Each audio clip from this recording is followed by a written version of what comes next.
Hello mga mami, eto na nga rin pala yung part 3 ng pagpunta natin sa Manila Ocean Park. Tara at samahan nyo nga kami sa mga ganap namin dito. Pagpasensyahan nyo na nga pala kung hati-hati nga yung nagawa kong video. Dahil kapag nanay ka na nga ay marami ka na nga obligasyon sa buhay. Especially nga yung pag-aasikaso nga natin sa mga anak natin. Dahil sila muna yung kailangan natin asikasuhin bago ang mga bagay-bagay. At kapag natapos nga natin gawain natin sa bahay ay kailangan naman natin bigyan ng oras yung mga dapat nating gawin. Tulad nga nitong ginagawa ko kapag okay na nga si Baby DJ at wala na nga akong problema sa kanya ay eto naman yung ginagawa ko. Nagbo-voice over ako at nag-edit ako ng video. Tignan nyo na nga rin dito, sobrang lakas nga ng hangin. Kaya naman tignan nyo na nga rin etong si Baby DJ, natutuwa nga siya dahil nalalamigan siya. Eto ngang si Ashley, binidyohan ko nga dito dahil napipil nga niya yung sariwang hangin. Tignan nyo naman kung gaano nga kaganda dito. Binibidyohan ko na nga rin dito yung mga barko nga dito. Eto namang fish na to, nag-iisa nga lang siya dito at wala nga siyang kasama. Kaya ayan, kinukuhaan ko nga siya ng video. At paglipat ko naman sa kabila, nakita ko nga itong pagi na to. At eto namang isa ay gusto pang umakyat sa hagdan. Eto namang si Baby DJ ay kinuha ko nga muna siya kay auntie. Dahil napapansin kong inaantok na nga si Baby DJ, tinimplahan ko na nga rin siya ng gatas. Kaya naman na yan at nakahiga nga siya habang naglalakad nga kami. Nililibot nga lang din muna namin dito sa may loob ng Manila Ocean Park. At eto namang si Diana ay meron ngang binubuong letter na puzzle. Ang word nga na kailangan ilagay doon ay Antarctica. Nang natapos nga kami doon, eto for the lakad na nga rin kami. Sinusundan nga lang namin etong si Papa dahil nauna na nga sila. Sinubukan ko na nga rin palang tumingin nga dito kaso bigla naman akong nalula. Dahil kung titingin ka ng matagal para kang mahuhulog sa baba. Trinay na nga rin pala namin ni Ashley na pumasok nga dito. Dahil napansin nga namin na ang cute na mga display nga dito. Tsaka ang ganda rin ng mga lights nga niya. Siguradong kapag nadaanan mo nga ito ay siguradong mapapahinto ka nga. Sinusubukan pa nga ni Ashley na patayin nga yung ilaw kaso hindi nga niya magawa. Naku mga mami, siguradong kapag kasama nyo nga anak nyo dito ay kung ano-ano nga ituturo nila.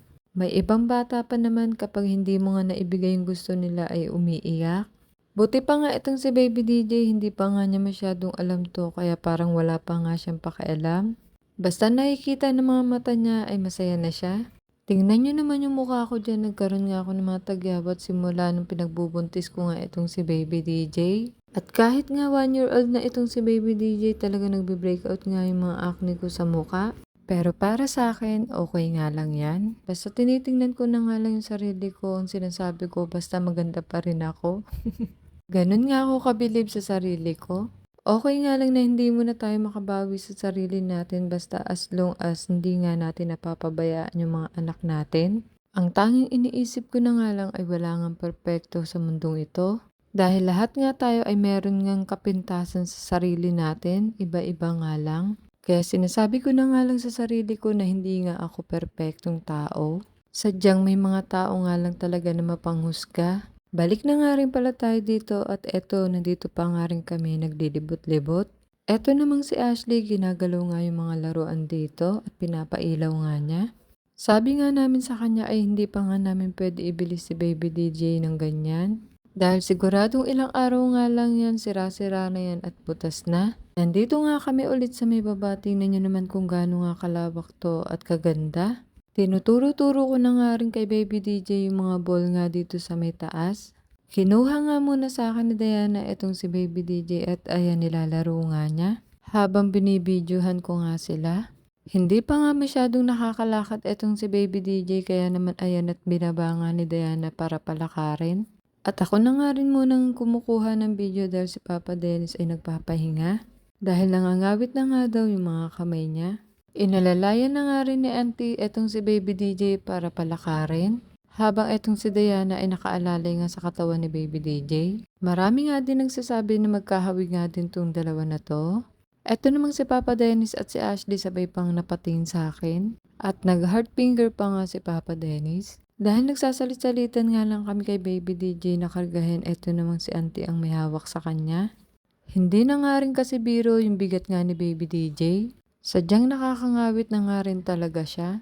Dahil nagpapalit si Diana ng token, ayun at nakakapaglaro na nga itong si Baby DJ.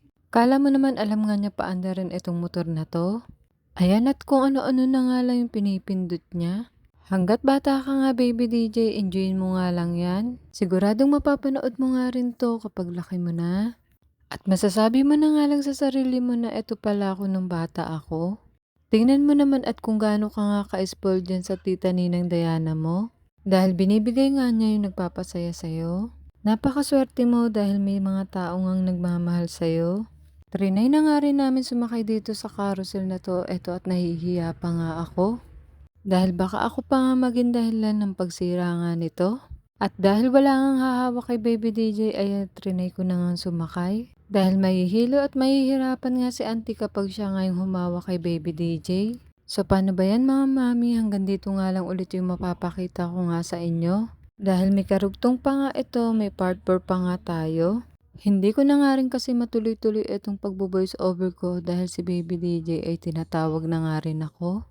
Kaya naman kailangan ko ang hati-hatiin yung mga video. Para kahit papano ay hindi nga ako magkulang ng oras kay Baby DJ. So paano ba yan mga mami? Hanggang dito na lang. Ingat po kayo palagi. Thank you for watching. Bye bye. Bukas na lang po ulit.